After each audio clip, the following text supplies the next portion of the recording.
The academic year started off with protest action and a call for a national shutdown due to student debt at some higher education institutions. However, the Ministry of Education, Science and Technology announced yesterday that the national shutdown of tertiary institutions that began last week has now been called off. The Minister of Education, Science and Technology, Dr. Blade Nzimande, met with the South African Union of Students recently to discuss their grievances. The students demanded that those with historical National Student Financial Aid Scheme, that's NSFAS, debt be allowed to register for the new academic year. Well, joining us now on the line is Ismael Mnisi. He is the spokesperson for the Ministry of Education, Science and Technology. Ismael, thank you so much for joining us. Welcome to Morning Live.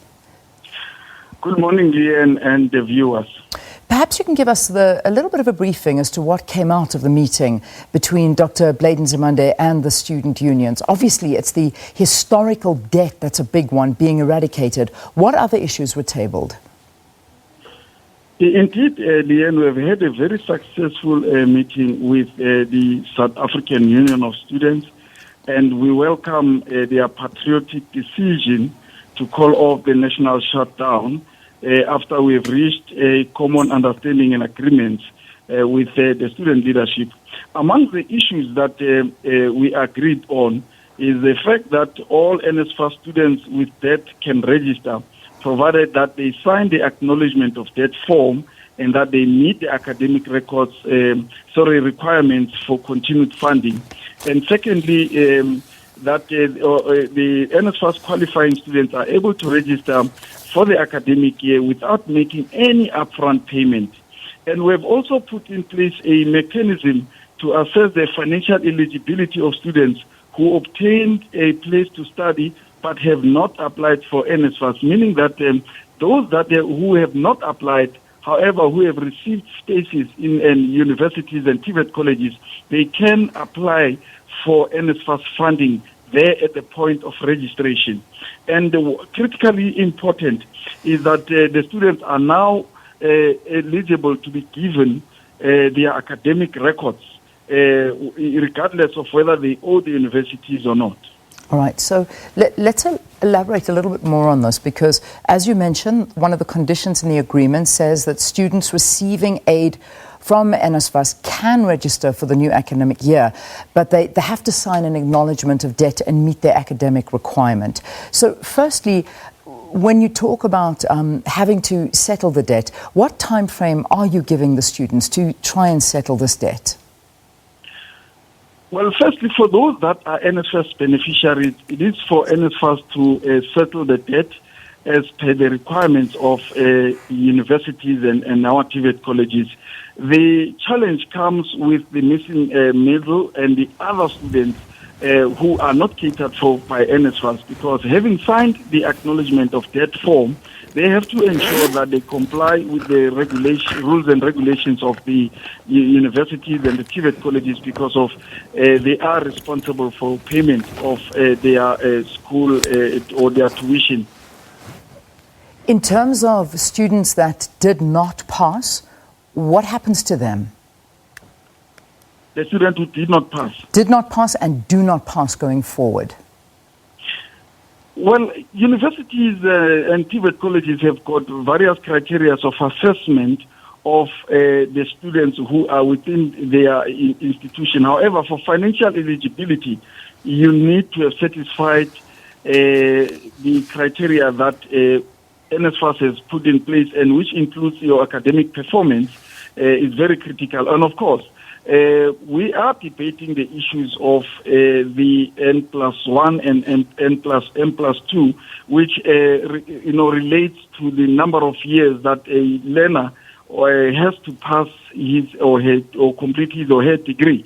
And in this instance, that is one issue that we are still continuing to discuss with the student, particularly for their eligibility for funding. However, the rest is left with the institutions themselves, who have various criteria for certain programs for students to perform. However, we expect that our students must perform very well, especially those that are being supported by government to study, because we need to reserve money for the new students who are getting into the system.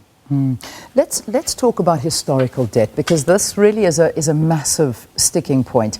How will historical debt, the student debt, be eradicated? And if so, how will this work? And what does this mean for the survival of NSFAS? Well, you'll recall that there was a dispensation that was entered into in 2008, where government made available about 1 billion to deal with the issues of student debt, and that money went a long way to address the issues of funding for students, and all the other accounts have been transferred to NSFAS to manage going forward. However, the challenge relates to the missing middle and those who are not completely covered by the NSFAS processes, and hence Minister Nzimande has made a commitment to further engage with the private sector to find other avenues to fund student debt, and so that we don't close anyone outside of the system. However, with the current arrangements that we have in government, we can only cater for the poorest, whose family's income is around 350,000 per annum.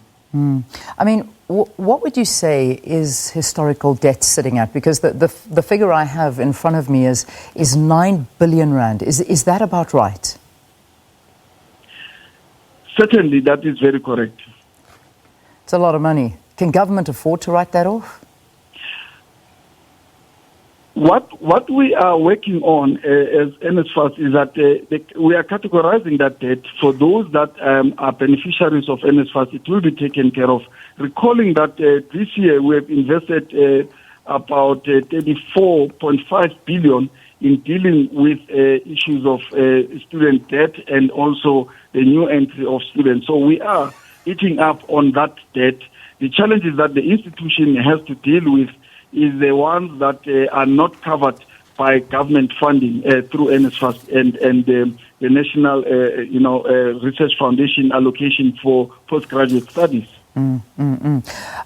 Postgraduate NSFAS funding. This is also an issue that was discussed. Can you give us a bit more detail there? Well, we have agreed that we need to relook at the issues of postgraduate funding, and NSFAS has done a magnificent job now by developing a guidelines and policy framework that will be implemented in 2021 to deal with the issues of postgraduate funding. However, currently we are now finalizing the funding for the honors degrees, and also we have processed about 31% of the master's degrees and 32% of the doctoral degrees who will be funded by NSFAS. This is one issue that we have discussed with the student leadership, and as government we are committed to relook at the manner in which postgraduate funding is done, and at the appropriate time we'll make certain pronouncements on this issue. Yeah, I just want to get a little bit more into the historical funding, because I see that the universities of South Africa are saying that they cannot handle this debt. They're saying individual institutions cannot write off students' historical debt. This is the word from USAFA Chief Chair Ahmed Bauer. Expecting universities to write off that debt, how do you expect them to afford that in and amongst all of the other costs that they've got to bear? We have not come to a conclusion on the writing off of historical debt. What we have said is that as we are refining our guidelines, as we are working together as the department, the institutions represented by USAF, we will need to find a concerted mechanism that will ensure that we deal with the issues of student debt going forward. Our commitment was that when we're looking at the tuition fee, how we should manage it going forward, it is, it should be related to the inflation. For an example, this year we have said we shouldn't pass any, fees that is above the 5.4% for tuition and the 7.4% for accommodation. These are other mechanisms that we are putting in place to ensure that we don't, increase the student debt at universities and TVET colleges. However, together with our institutions, we need to extensively consult, private companies to invest in our education of the country, but also to use the current finances within the educational system to deal with the issues of debt of students. And that might be money that, can be sourced from the SETAs that we are having, money that we are advancing to universities for university capacity development for both staff and students, and money that we are advancing through the NRF and other government agencies. Yeah, I mean, I know that some of the recommendations from the students' unions talking to the fact that they can't expect this to all land on the shoulders of universities, and calling basically on stakeholders like National Treasury, the South African Reserve Bank, and all other financial institutions to come through and help. Have there been discussions? I mean, is this a route that possibly could be taken to assist these students?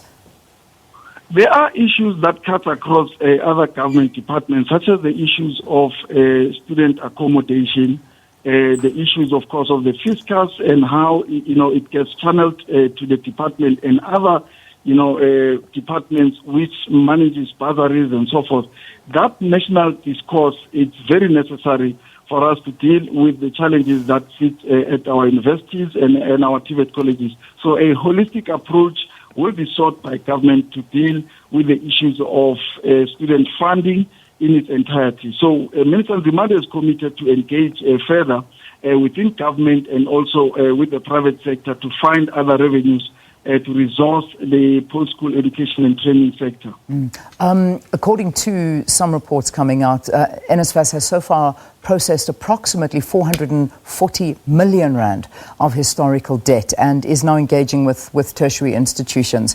Again, let me ask you to go a bit deeper into this. Indeed, we have processed that amount of money to deal with the historical legacy debt. And also, as indicated earlier this year, we have, allocated about 43.5 billion to fund both universities and TVET colleges. And when you look at the numbers, actually we are going to fund about 428 students at universities and 470 students at our TVET colleges.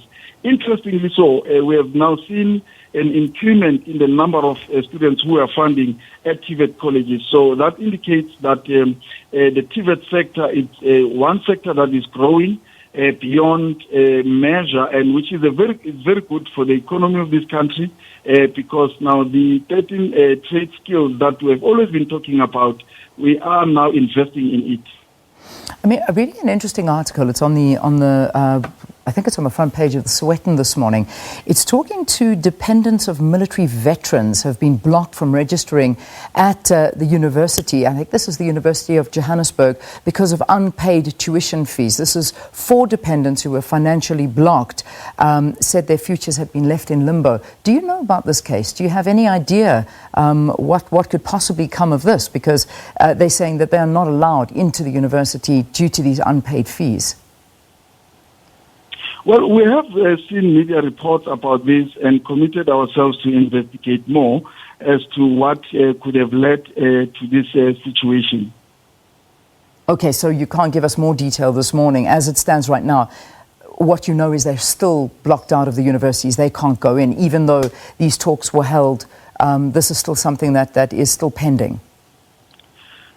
Certainly, as I'm indicating that we are going to investigate all the matters that relates to the Veterans League commitment to pay for their students, and upon us having the report, we'll then be able to indicate what the challenges are and how we are going to assist the students going forward. Our commitment, though, has been that there shouldn't be any student who is left outside of our academic institutions, provided that they have not paid, and hence we have said that they must sign the acknowledgement of that form so that they get access to these institutions. Whilst we are dealing with other issues that might be affecting their financial position. Yeah.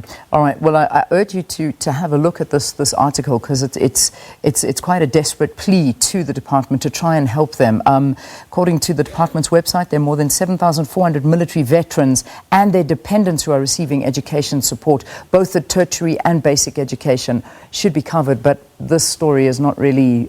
It's not panning out for them. Finally, as we close this interview, are you going to be continuing to liaise with the students to find proper resolutions and avoid future protests? We have made a commitment as government, and Minister Nzimande has made himself available to discuss any other outstanding issues with the student leadership in finding solutions, and urge students to fully cooperate and allow the registration and the orientation process of universities to continue peacefully.